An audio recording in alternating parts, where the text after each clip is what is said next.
समरा विज्ञान लीला करा श्री दत्ता ऋषी वंशिया त्रिकुमरा श्री चक्रपाणी परा श्रीमद्वारावती चरा प्रभु परा निर्लेप जीवोद्धरा श्रीमश्चक्रधरा कृपा गुणवरा सर्वावतारा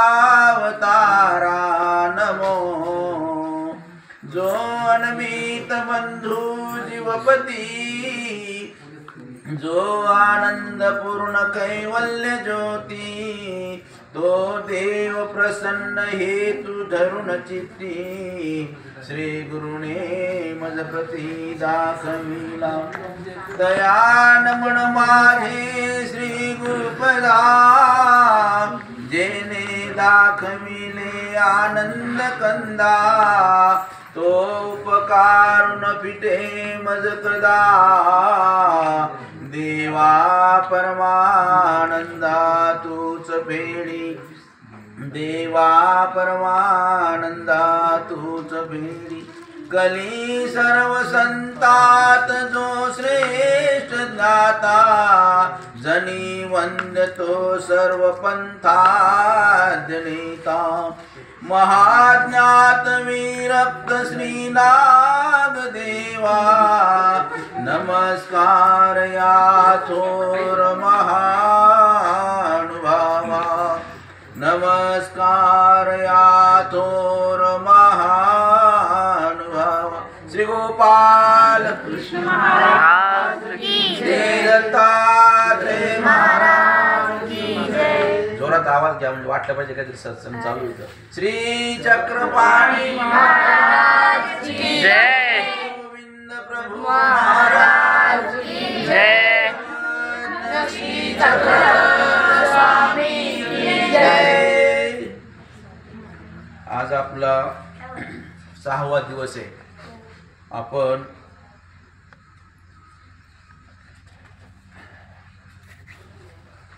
परिच्छेदी प्रवर्तल्या पुरुषाचे सकळही निरोध नेनो कोणची निर्पोनी फेडी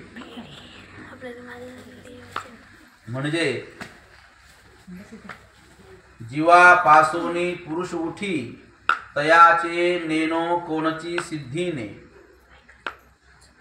तर परिच्छेदी म्हणजे काय की आपण परमेश्वर प्राप्त होण्यासाठी आणि आपल्याला घडलेल्या दैनंदिन जीवनामध्ये प्रापंचिक कार्यामध्ये झालेल्या हिंसेच्या दोषार्थ नाशार्थ परिमर्जनार्थ आपण भगवंताला प्रार्थना करत असताना एक दुसरा उपाय हा करतो की देवा जोपर्यंत माझा हा दोष नासत नाही मी अमुक अमुक पदार्थ सोडेन असा त्याला आपण म्हणतो परिच्छेद। मग परिच्छेद करत असताना ते सोडल्यामुळं जो काही शरीराला त्रास होतो निरोध होतो ते सहन करण्याची शक्ती आपल्याला परमेश्वर देतात। आणि म्हणून ज्या वेळेला श्री क्षेत्र कणासी या ठिकाणी पंचाळेश्वर बळेग्राम बीड आदी भागातून दादोसांसोबत आलेल्या त्या देशपांड्यांच्या कन्या अत्यंत रईस आणि श्रीमान घरातल्या ज्यांच्या घरी 8-8 10-10 नोकर चाकर असत अशा स्त्रिया स्वामींच्या वेधाला त्यांचं चरित्र ऐकून त्यांचा वेध होऊन नामाचा स्थानाचा श्रीमूर्तीचा त्या दादोसांसोबत निघाल्या आणि आल्या असे 14-15 लोक तिथीपर्यंत संख्या भक्त भेटीस आले।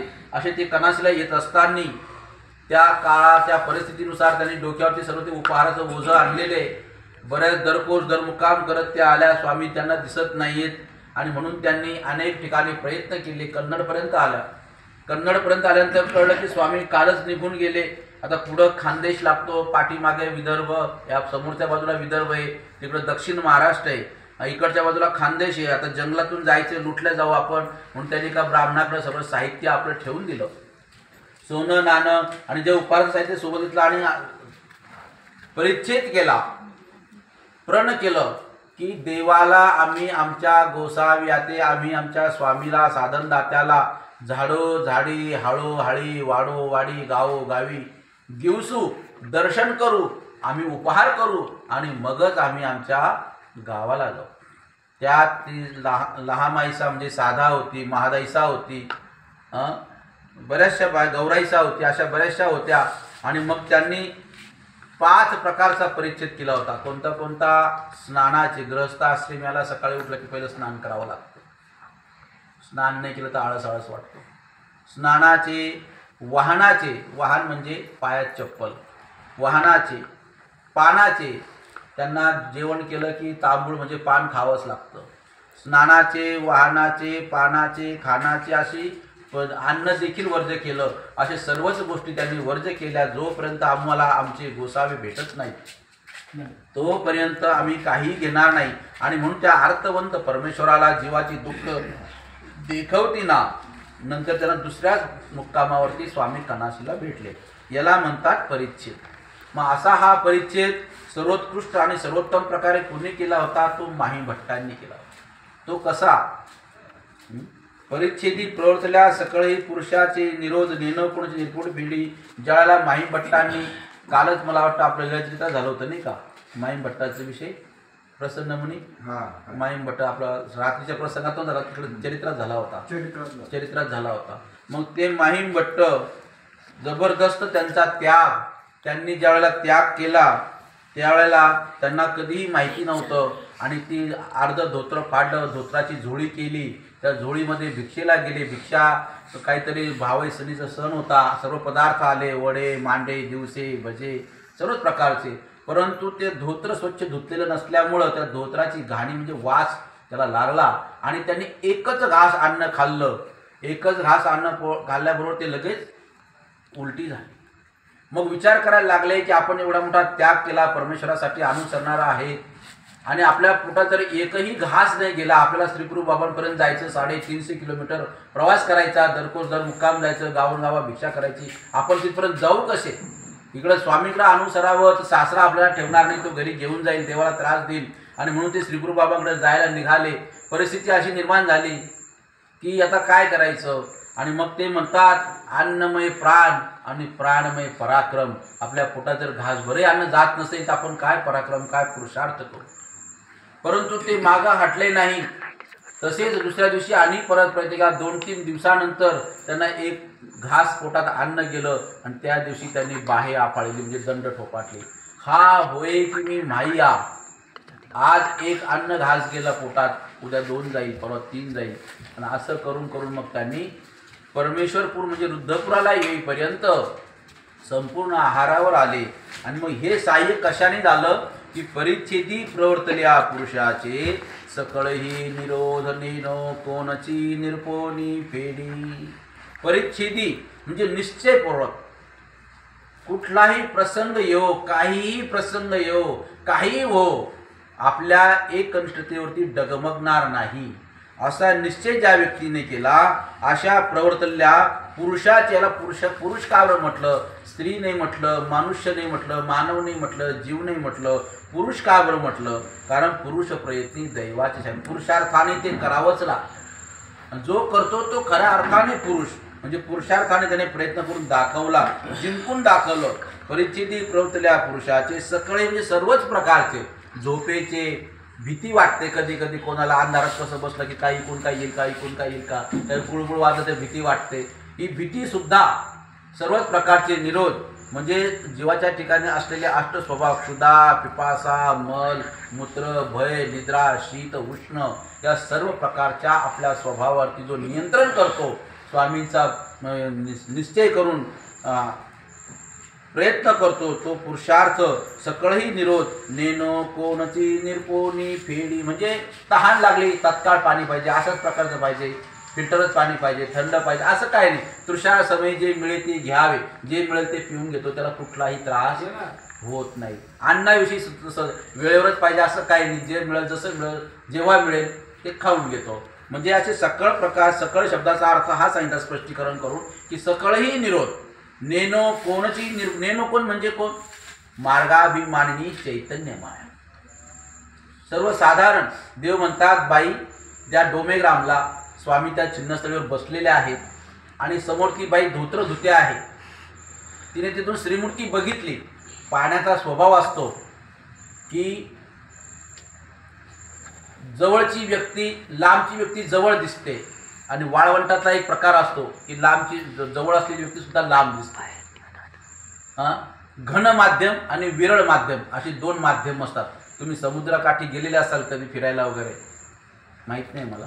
समुद्राकाठी जा तुम्ही आणि तुम्हाला विरळ माध्यमातून म्हणजे जे लोक हे संशोधन करतात ना, शिपल्यांमध्ये मोती शोधतात, तर लांब असलेली व्यक्ती त्यांना पाण्यामुळं ते विरळ माध्यम असतं. तुम्ही कुंडामध्ये बघा, खाली दृष्टांत आहे ना आपला तो याचा खड्या खुपटियाचा, ते पाणी आपल्याला ते स्वच्छ असं वरती सूर्य आला की ते खडे खुपटे तुला असे वर आलेले दिसतात.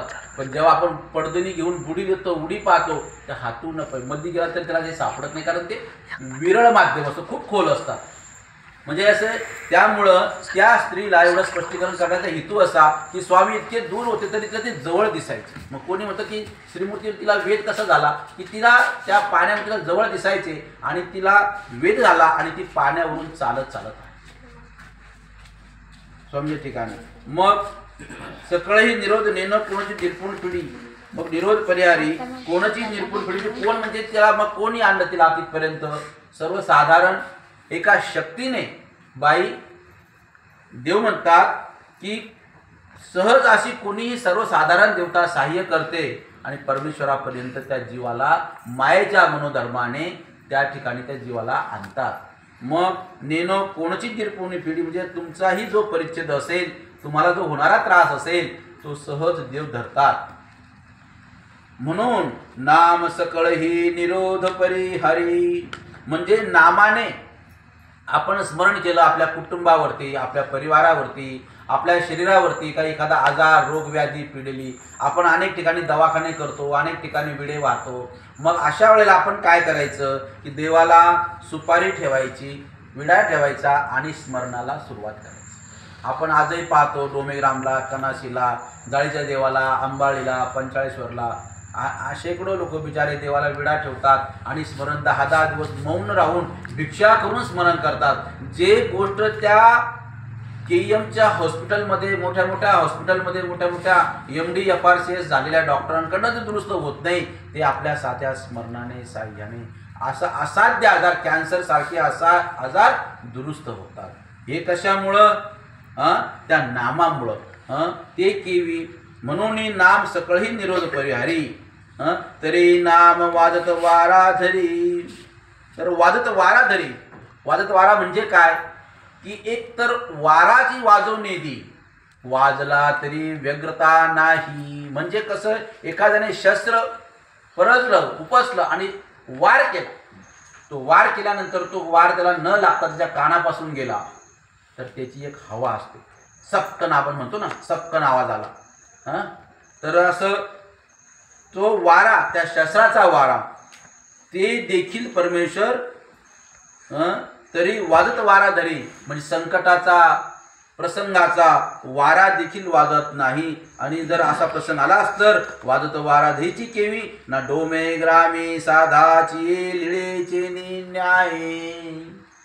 स्वामींचं वास्तव्य अवस्थान डोमेग्रामला असताना देव सकाळीच उठून प्रातःविधीसाठी परिसराला जात असताना ती साधाईसा, जिचं नामकरण श्री क्षेत्र कणाशी या ठिकाणी नांदणीच्या मंदिरात त्या तुळशी आपला दवना वाहत असताना केलं होतं. देव म्हणतात तिचं नाव लहामाईसा. आणि मग त्या साधेला ती सकाळच्या पूजावसराला आलेली आहे.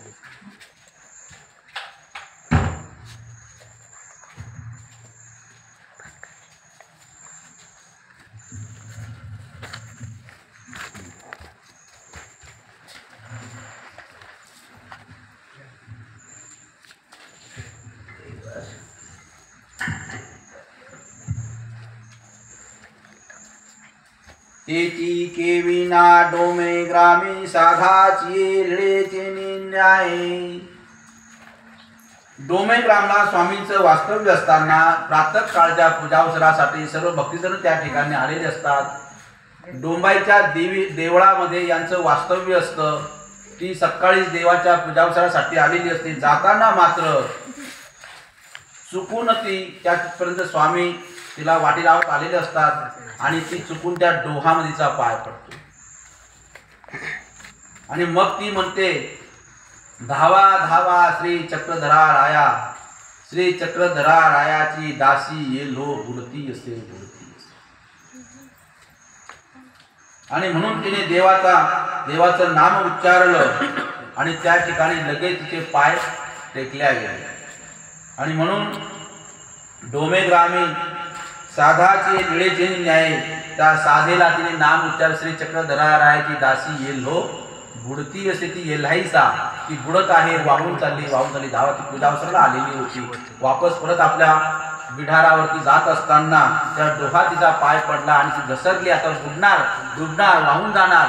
तेवढ्या तिने देवाचं नाव पोकरलं, धावा पोकरला, श्री चक्रधरा रायाची दासी येलो बुडती असे असं म्हटल्याबरोबर तिचे पाय त्या ठिकाणी खाली टेकल्या गेले।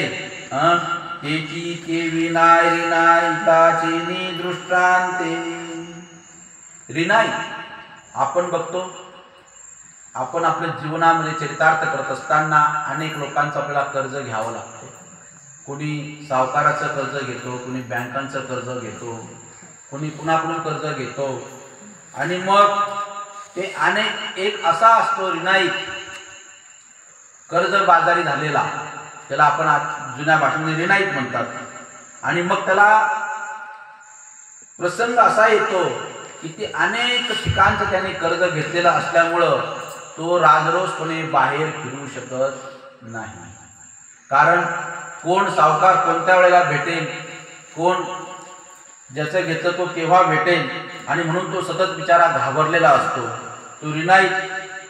आणि मग त्या रिनाईताला भीती असते, मग तो काय करतो, त्या राजाचं अंगरख म्हणजे वस्त्र सोबत घेतो की हा राजाचा माणूस आहे, आणि मग जो कोणी सावकार असेल त्याला भेटतो आणि मग त्याच्या अंगावर ते राजाचं वस्त्र सोबत असल्यामुळं तो हा म्हणतो, हा राजाचा आश्रयित आहे, आता याला काही करता येत नाही। आणि मग ते त्या राजाकडे जातात आणि त्या राजाला म्हणतात, अहो तुम्ही याला हे दिलं, आश्रय दिला, परंतु आमचं कर्ज याने इतकं बुडवलेलं आहे, काय करायचं। मग तो राजा म्हणतो, हा आहे खंगला, म्हणजे हा खूप खंगला गेला, खूप कर्जबाजारी झाला, याच्याकडे काही नाही झालं शिल्लक, हा तुमचं पिढी कशाने, मग करायचंय काय। राजा तर विषय व्यवस्था करावीच लागते राजाला। मग राजा म्हणतो, हा जे वेळी देईल ते वेळी घ्यावे, जैसे देईल तैसे घ्यावे, लक्षाचे कवड्या बुजावी। म्हणजे तुमचे 1 लाख असेल तर 1000 रुपये देईल तरी तुम्ही मानून घ्या। आणि राजाने म्हटल्यानंतर त्यांना ते ऐकावंच लागतं, कारण राजा मध्यस्थी आहे ना। राजा मध्यस्थी असल्यानंतर जेवेळी देईल म्हणजे पुढच्या पिकाला देईल, त्याच्या पुढच्या वर्षी देईल, जैसे देईल म्हणजे जेवढे त्याच्याकडे येईल त्याच्यात ते 10% देईल, 20% देईल, असं तो तडजोड करतो आणि त्या कर्जाच्या परतफेडीची व्यवस्था करून त्याला आधार देतो। हा झाला दृष्टांत। त्याचा सिद्धांत काय, तसा हा जीव सकळ देवता चक्राचा रिनाईत असेल। म्हणजे सकळ देवता चक्राचा रिनाईत कसा आहे की अनेक मनुष्य देहामध्ये अनेक प्रकारचे नरक याच्याकडनं घडलेले असतात। अनेक देवता म्हणजे कसे की कधी कोणत्या जन्मामध्ये याच्याकडनं मनुष्याची हिंसा घडलेली असेल, कधी कोणत्या जन्मामध्ये याने सर्प विंचू मारले असेल, कधी कोणत्या जन्मामध्ये याने काय असंख्य पाप केले असेल, अनेक मच्छीमारी केली असेल, वाटल तसे उद्योग केले असेल, आणि त्यामुळं त्या सकळ देवता त्या जीवांना, ज्या ज्या जीवांना दुःख झालं त्या देवता याच्याकडनं भोग भोगवण्यासाठी आतुर झालेले असतात। की केव्हा केव्हा मी तुम्हाला काल परवा सांगितलं की वडवे काळू बैसला असे, वडव म्हणजे आपल्या मानगुटीवर नाही का, वडवे त्या जुन्या भाषेमध्ये मानेला वडव म्हणतात. वडवे काळू बैसला असे, आधा गिळीला असे, आधा केदवा गिळेल सांगता येत नाही. मानवी मातेच्या उदरात हा जीव आल्याबरोबर त्याचा ज्याप्रमाणे रबरी शिक्का आपण मारावा तो शिक्का उमटतो, तसा आपल्या जीव स्वरूपावरती 184,60 लक्ष वर्ष चौकटीपर्यंत भोगावी असा शिक्का पडलेलाच आहे. शास्त्र असं म्हणतं की हा केव्हा मरेल, मेल्याबरोबर याला ती चक्र सुरू झालं. आणि मग त्या देवता तत्पर असतात. ती म्हणते पहिले माझा भोग भोगू द्या. ती दुसरी देवता म्हणते नाही पहिले माझा भोग भोगू द्या. ती देवता म्हणते नाही याने माझे माणसं मारलेले ते भोगू द्या. अशा प्रकारे साऱ्या देवता त्याला भोग भोगवण्यासाठी टपलेल्याच असतात. आणि हे सर्वज्ञपणे परमेश्वर जाणतात आणि म्हणून परमेश्वराला त्या जीवाची कीव येते. आणि मग काय होतं, त्या रिनायताचे दृष्टांते हा अनुसरतो, परमेश्वराला शरण येतो, परमेश्वराला विडा देऊन गुरुला संकल्प करतो, मी उपदेश घेईन, नामस्मरण करीन, हळूहळू प्रयत्न करीन. अशा प्रकारे तो परमेश्वराला शरण येतो. त्या ठिकाणी जसा तो रिनाई त्या राजाकडे जातो तसा हा साधक परमेश्वरापर्यंत पोहोचतो, परमेश्वराला विनंती करतो. आणि मग परमेश्वर काय म्हणतात की अनुसरल्यासी कर्मसवा भोगू नाही, दैवसवा भोगू.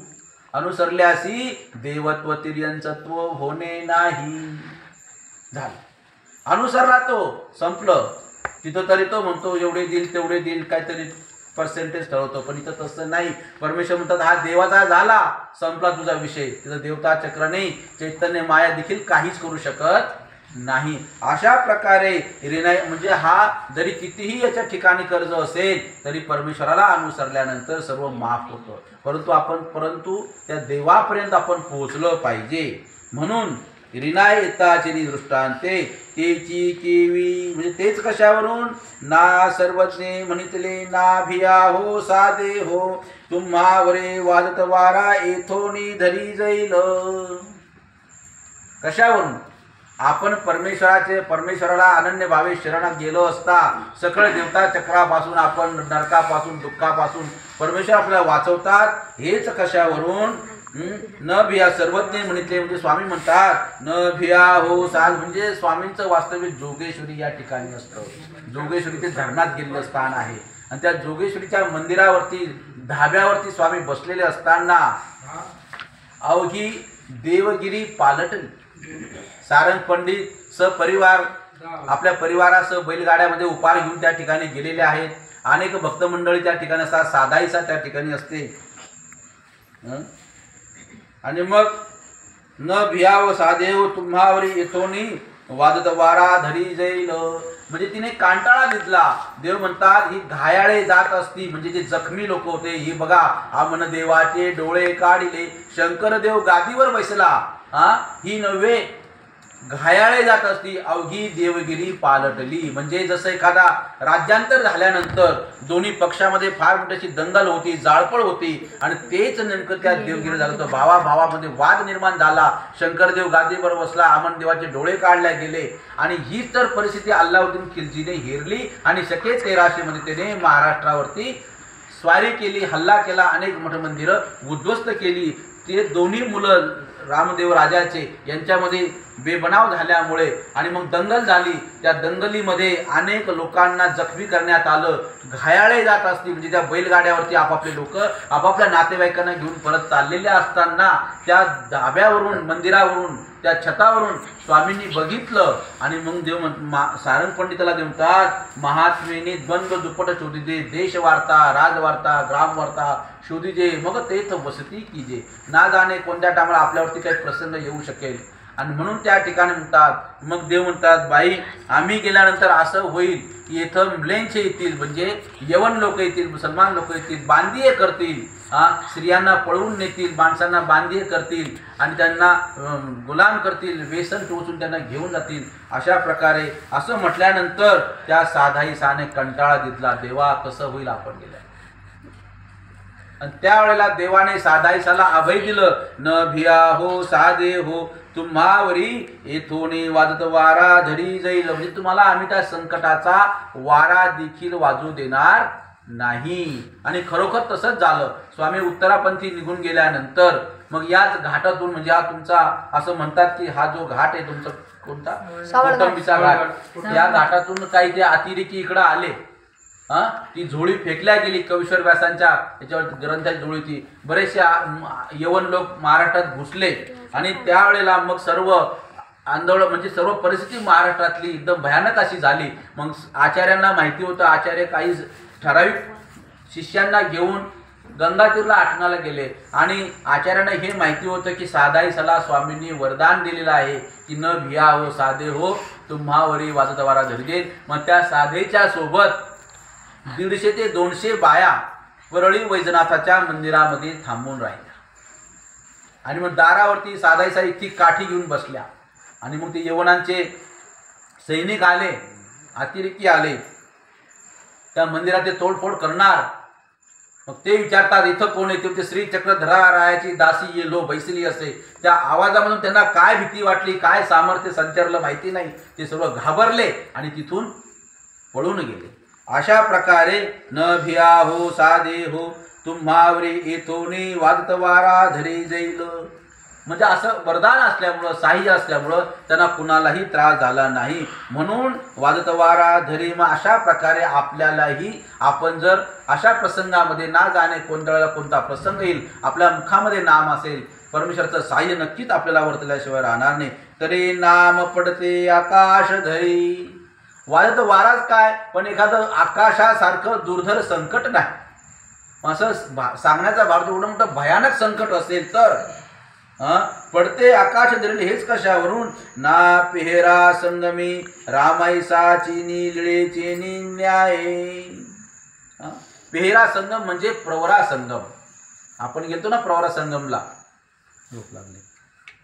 पेहरा संगम म्हणजे प्रवरा संगम. त्या प्रवरा संगमावरती इकडच्या बाजूला एक स्थान आहे, जुनं दगडी मंदिर आहे, प्राचीन मंदिर आहे. त्या मंदिरामध्ये स्वामींनी प्रकाश दर्शन सुंदर लीळा केलेली. गोदावरीच्या गोदावरी आणि प्रवरा या दोन्ही नद्यांचा संगम त्या ठिकाणी झालेला आहे, म्हणून तिला पेहरा किंवा प्रवरा संगम असं म्हणतात. त्या प्रवरा संगमाच्या त्या ठिकाणी प्राचीन असं मंदिर आताही आहे, ओरिजिनल जसंच्या तसं आहे. त्या मंदिरावरती तिथं वशिष्ठ देव नावाचे एक अन्य संन्यासी, परंतु अत्यंत कोरे, स्वामींबद्दल अत्यंत आवडी असलेले, आणि त्यांनी स्वामींना विनंती केली. त्या ठिकाणी स्वामींची पूजा केली, पूजावसर केला. त्या ठिकाणी त्या रामाईसा नावाच्या एक त्या ठिकाणी आल्या आणि म्हणतात, महाराज ते मध्यस्थी करतात. कोण? वशिष्ठ देव. तिला आपल्या सन्निधानामध्ये राहू द्या. ते म्हणतो काय सांग, काही म्हणा वशिष्ठ देव हो, परी येसी धर्माची चाड नाही. आणि म्हणून धर्माची या चाडा रायाची राणी का नाही, वरी पडते आकाश. जर धर्माची चाड असेल तर वरती पडणारं आकाश जरी समोर आडवं आलं, संकट आकाशासारखं संकट जरी आलं तरी आम्ही त्यांना साह्य करू, पण धर्माची चाड असली पाहिजे, नाही का? आपण म्हणतो मी खेटी घातल्या, स्मरण केलं, साह्य वर्तत नाही. अरे अर्थपूर्वक करा, तुम्ही श्रद्धापूर्वक करा. नुसतंच आपण नामस्मरण करतो, नुसतं आपण जर हे केलं तर त्याला साह्य होणार नाही. म्हणून धर्माची चाड पाहिजे. पेहरा संगमी रामाईसा चिलिळे चेनी न्याय तेच केवी ना दंदिया चेनी दृष्टांते. हा दंदिया असे खा देवता चक्राचा दंदिया, ऋणाचा दंदिया. सर्वज्ञ म्हणते धर्माची चाडा रायाची राणी का नाही. आपल्या अंतःकरणामध्ये खरोखर धर्म भावना जर असेल ना, तर राजाची राणी जरी आली तरी वरी पडते आकाश धरी जे. मग राजाची राणीच का बरं म्हटलं? राजाचा भाऊ म्हटला नाही, राजाचा वडील म्हटला नाही, राजाची राणी का बरं म्हटलं? का राणी परता अभिमान, म्हणजे राणीचा खूप अभिमान असतो, नाही का? आणि म्हणून राणीच उच्चारली. धर्माची या चाडा रायाची राणी का नाही. म्हणजे राणी जरी आली, समजा एखादी राणी जर आता राजा रामदेवाची अनुसरायचं म्हटलं तर तो अनुसरू देईल का? राणीचा अभिमान किती असतो. आणि म्हणून तिने जरी ठरवलं की मला अनुसरायचं, त्या ठिकाणी परमेश्वर साह्यभूत होता. धर्माची या चाडा रायाची राणी का नाही, वरी पडते आकाश. आकाशासारखं दुर्धर संकट जरी असेल तरी त्या ठिकाणी म्हणून नाम वरी पडते आकाश धरी. तरी नाम येते विघ्न हरी. आपल्यावर येणारं विघ्न नामाच्या नामस्मरणाने, देवाच्या लीळा आठवण्याने, परमेश्वराला अनन्य भावे शरण गेल्याने सहाय्य होतं. हेच कशावरून? ना बेलोपुरी महादायसाचेनी प्रश्ने जाप्य प्रश्नाची लिळेची न्याय. शेवटच्या प्रसंगी बेलापूरला स्वामींचं वास्तव्य असताना देवाची प्रवृत्ती झाली, आता महाराष्ट्र सोडून जायचं उत्तरापंथी. आणि मग देव म्हणतात की महादायसा दुःखी झालेली आहे बिचारी. ती देवाजवळ येते आणि म्हणते, देवा आपण जाणार आहात, आमचं कसं होईल? ती देवाजवळ जाऊन विनंती करते की याच्यावरती काही उपाय आपणच सांगा की आपली प्रवृत्ती कशी हे होईल, आपली प्रवृत्ती जमली कशी होईल. देव म्हणतात, बाई लक्ष लक्ष कराल करई प्रवृत्ती भंगेल बेला पुआऊन तुझे करिता उदासी करिले करी जाईल उत्तम संथा वरती जमाती सांगितले आना माई भट्टाची भगवत गीता वाचिल लक्ष जाप्य कराल करई प्रवृत्ती भंगेल. काय म्हटलं? काही महादायसा देवाजवळ विनंती करतात, देवा आपली प्रवृत्ती कशाने भंगेल? या महाराष्ट्राला आपण सोडून जाणार नाही, आम्हाला सांभाळाल, आमचं दुःख निवृत्त करून आम्हाला नरकापासून वाचवाल, काय करावं लागेल? देव म्हणतात, काही लक्ष जाप्य करा